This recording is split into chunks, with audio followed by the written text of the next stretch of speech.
دن میں 5 دفعہ یہ معاہدہ کرواتا ہے، اے اللہ ہم تیری ہی عبادت کرتے ہیں اور ہم تجھ ہی سے مدد طلب کرتے ہیں، تو پھر آپ کسی اور سے مدد کیوں مانگ رہے ہو؟ کیوں کہہ رہے ہو یا علی مدد، یا رسول اللہ مدد، یا غوث آدم مدد، اور مزاروں پہ جا کے سردے کر کے قبروں کو کیوں پکار رہے ہو آپ؟ تو انہوں نے کہا بھائی ہم خدا کو تو ایک ہی مانتے ہیں، اللہ کتنے ہیں؟ دیر از نو گاڈ ایکسپٹ اللہ. ہم کب کہہ رہے ہیں کہ یہ معبود ہیں، یہ خدا ہیں؟ ہم کب ان کی عبادت کر رہے ہیں؟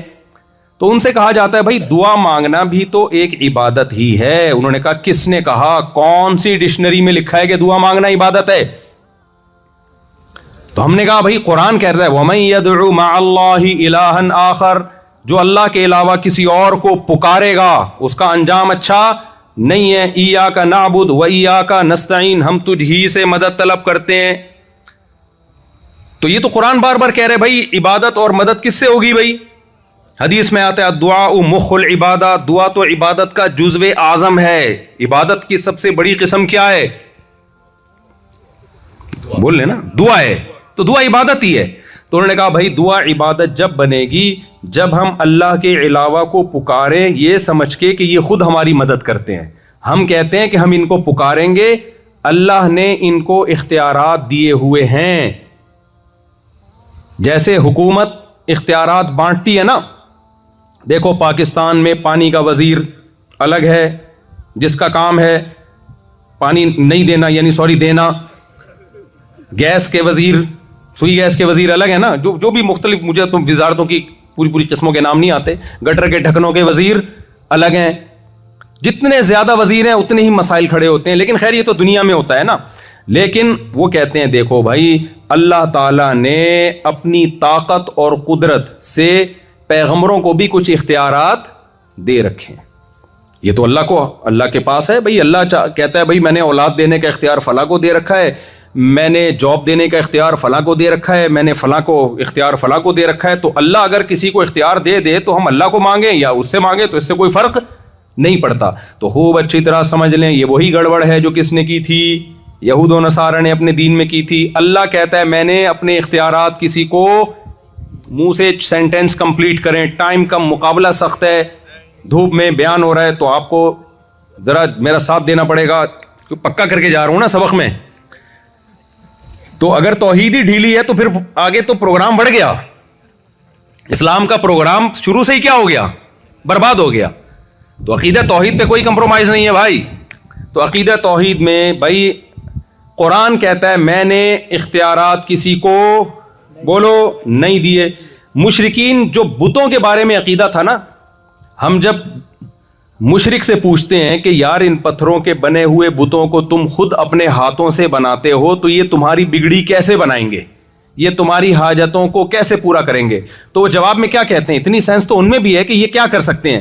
وہ کہتے ہیں یہ خود نہیں کرتے، ان کو اختیارات کس نے دیے ہیں؟ اللہ نے دیے ہیں.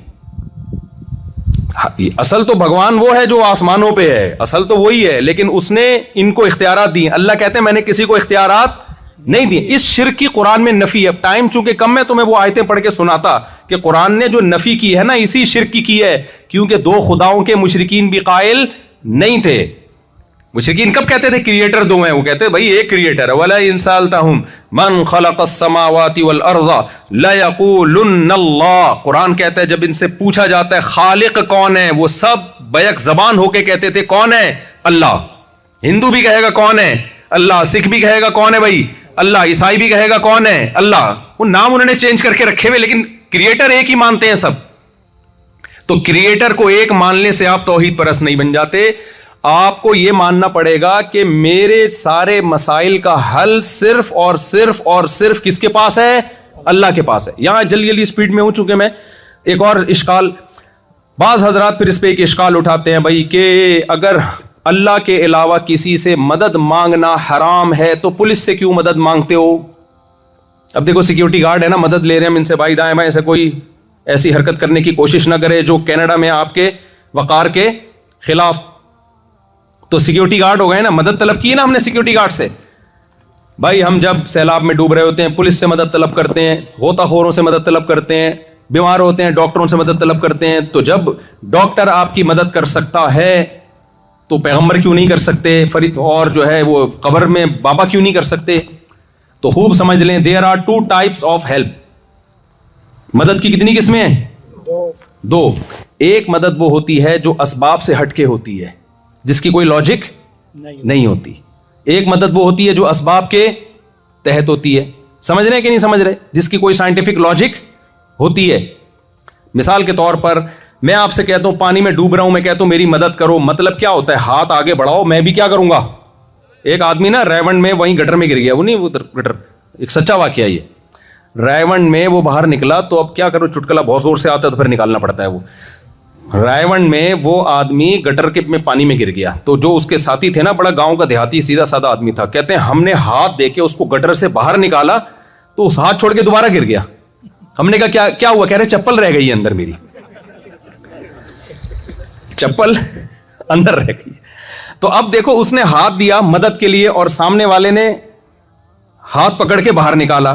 یہ مدد اسباب کے تحت ہے, یہ اسباب سے ہٹ کے نہیں ہے.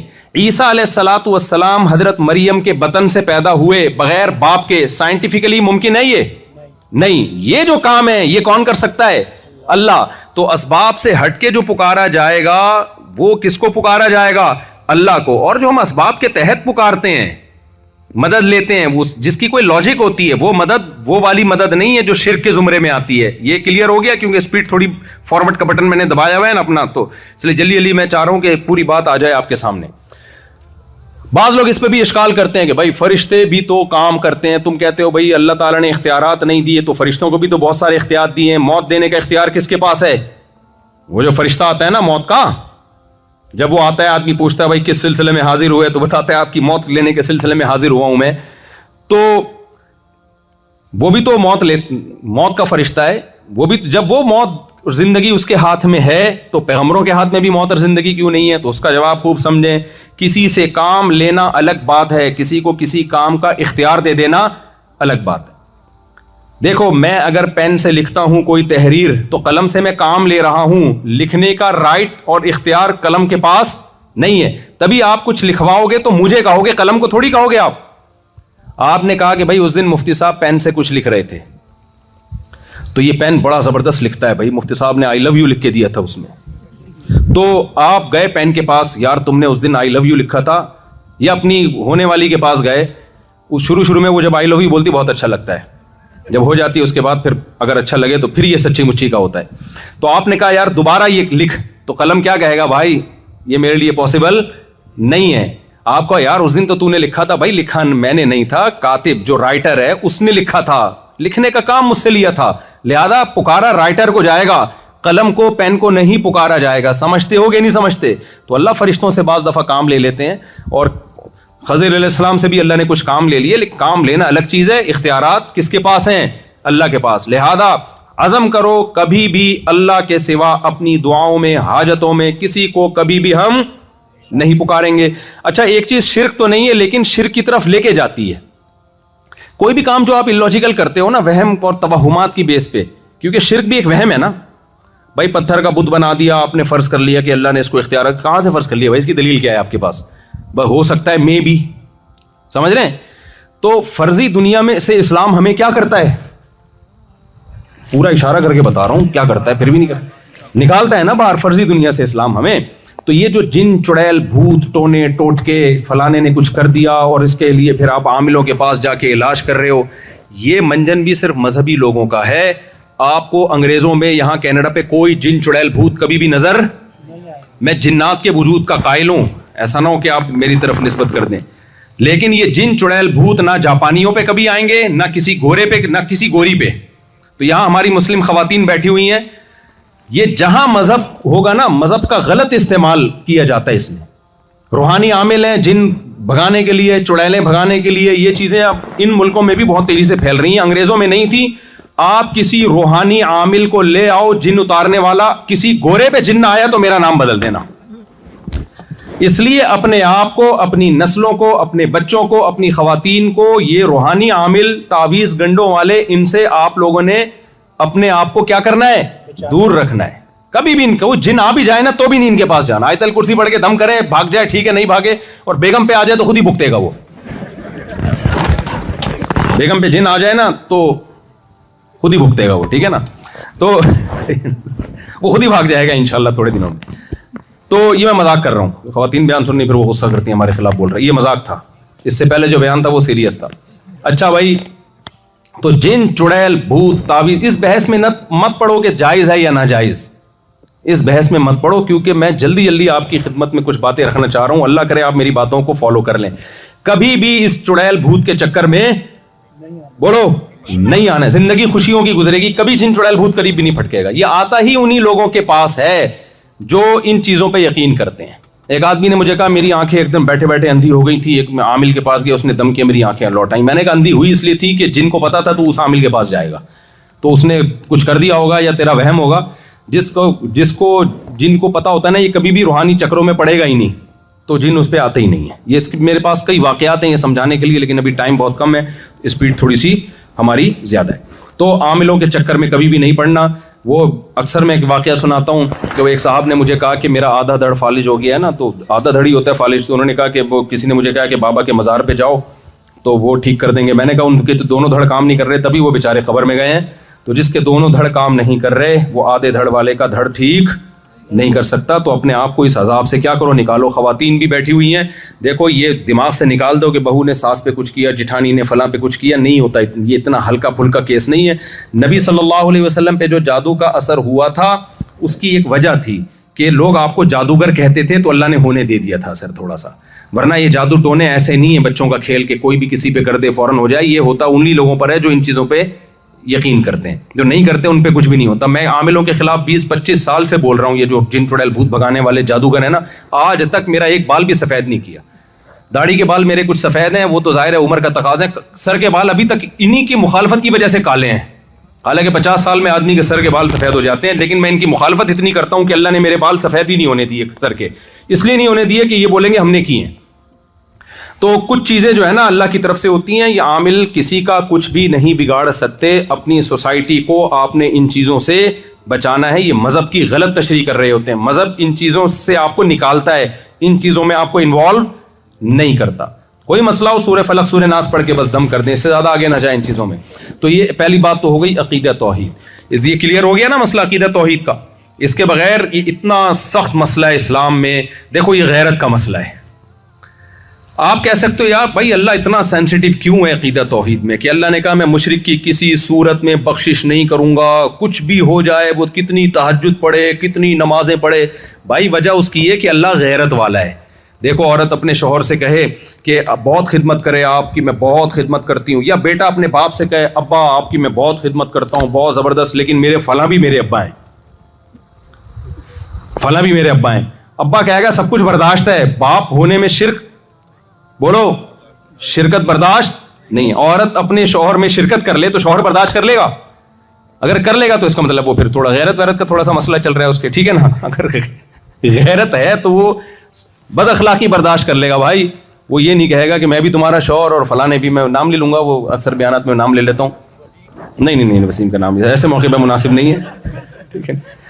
تو عورت شوہر کبھی شرکت برداشت کرے گا؟ بھائی سربراہ کبھی بھی شرکت برداشت نہیں کرتا. تو اللہ کہتا ہے بھائی سب کچھ گناہ جو بھی ہو توبہ کرو, معاف کر دوں گا, اصلاح کی کوشش کرو, لیکن میں اپنے ساتھ شرک کسی قیمت پہ گوارا نہیں کرتا.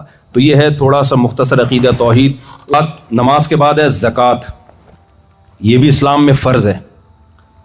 دیکھو گورنمنٹ کو ٹیکس تو دینا چاہیے, سب دیتے ہوں گے, امیدیں نہیں دیتے تو غلط کرتے ہیں. دے دیا کریں آج سے, کیونکہ آپ کا معاہدہ ہوا ہے, ایگریمنٹ ہوا ہے. اللہ نے حکم دیا ہے کہ مسلمان معاہدوں کو توڑتا نہیں ہے بلکہ معاہدوں کی پابندی کرتا ہے. تو زکوٰۃ یہ اللہ کا ٹیکس ہے. یہ کس کو دینا ہے؟ اللہ کو. تو اللہ نے کہا بجائے اس کے کہ ڈائریکٹ میرے ہاتھ میں پکڑاؤ, تو میری طرف سے فلاں غریب آ رہا ہے اس کو دے دینا. تو تمام فقہا یہی لکھتے ہیں کہ زکوٰۃ ہم جب کسی غریب کو دیتے ہیں تو وہ غریب کو نہیں دیتے, وہ کس کو دیتے ہیں؟ اللہ کو. اللہ نے اس کو وکیل بنایا ہوا ہے, وکیل بالقبض. جیسے آپ کی پیمنٹ تھی, آپ نے 1 کروڑ روپے دینے تھے وسیم بھائی. اب وسیم بھائی کا مثال ٹھیک ہے, آپ نے وسیم بھائی کو دینے تھے, وسیم بھائی مارکیٹ سے شارٹ تھے, انہوں نے فون کیا غفار کو کہ یار میری طرف سے 1 کروڑ روپے پکڑ لے. آپ نے غفار کو پکڑا دیے تو ادائیگی ہو گئی نا. کیا خیال ہے بھائی؟ تو اللہ میاں بھی یہ کہتے ہیں کہ زکوٰۃ اصل میں مجھے دینی ہے, تم نے, میں متولی ہوں, لیکن اب کیا ہے میری طرف سے وکیل ہیں, فلاں فلاں فلاں قسم کے لوگ ہیں, ان کو دے دو گے تو میں کیا سمجھوں گا, مجھے دیے. تبھی اللہ کہتے ہیں من ذا الذی یقرض اللہ قرضا حسنا, کون ہے جو قرض دے گا کس کو, اللہ کو. تو اسلام نے زکوٰۃ کی بھی فضیلت بیان کی ہے, اور ساتھ ساتھ اسلام نے انفاق کی فضیلت, زکوٰۃ کے علاوہ بھی کچھ آپ پر ذمہ داریاں ہیں. وہ ذمہ داریاں کیا ہیں؟ نبی صلی اللہ علیہ وسلم نے فرمایا جو شخص پیٹ بھر کے کھائے اس کا پڑوسی بھوکا سوئے وہ شخص مومن نہیں ہے. پڑوسیوں سے زیادہ حق اسلام میں بلڈ ریلیشن کا ہے, خونی رشتوں کا ہے. دیکھو غیر مسلم کنٹریز میں حکومت کی رسپانسبلٹی بہت زیادہ ہوتی ہے, غریبوں کو سنبھالنا, بیواؤں کو سنبھالنا, لیکن مسلمان کے ہاں حکومت کی رسپانسبلٹی کم ہے, اسلام میں پبلک کی رسپانسبلٹی زیادہ ہے. آپ اپنے ماں باپ کو اولڈ ہاؤس میں نہیں چھوڑ سکتے. قرآن کہتا ہے وَعَلَى الْوَارِثِ مِثْلُ ذَلِكَ, نان نفقہ جو بھی بلڈ ریلیشن ہے نا, جو بھی مرنے کے بعد وارث بنتے ہیں, ان تمام وارثوں پہ ان کی وراثت کے بقدر نان نفقہ واجب ہوتا ہے. مثال کے طور پر ایک شخص کے 2 بیٹے ہیں, جب اس کی ڈیتھ ہوگی کوئی اور وارث نہیں ہے تو 2 بیٹوں میں, یا ایک بیٹا ایک بیٹی ہے, تو 2/3 بیٹے کا حصہ ہے اور 1/3 بیٹی کا حصہ ہے. تو یہ اگر اس کی موت واقع نہیں ہوئی اور یہ بوڑھا ہو گیا تو شریعت کیا کہتی ہے کہ یہ مر جاتا تو 2/3 بیٹے پر آتا, 1/3 بیٹی کے لیے آتا نا. تو اب جب یہ بوڑھا ہو گیا ہے تو اس کا جتنے بھی منتھلی نان نفقہ ہے, جو بھی اس کے ایکسپینسز ہیں, وہ 2/3 بیٹے پر ہیں اور 1/3 بیٹی پر ہے. اگر وہ کما رہی ہے, جاب کر رہی ہے, نہیں کر رہی ہے تو سارا خرچہ کس پر ہے, بیٹے پر ہے. میں سمجھا پا رہا ہوں اپنی بات؟ تو آپ کو دائیں بائیں, اسی طرح بہن کا بھی حصہ ہے.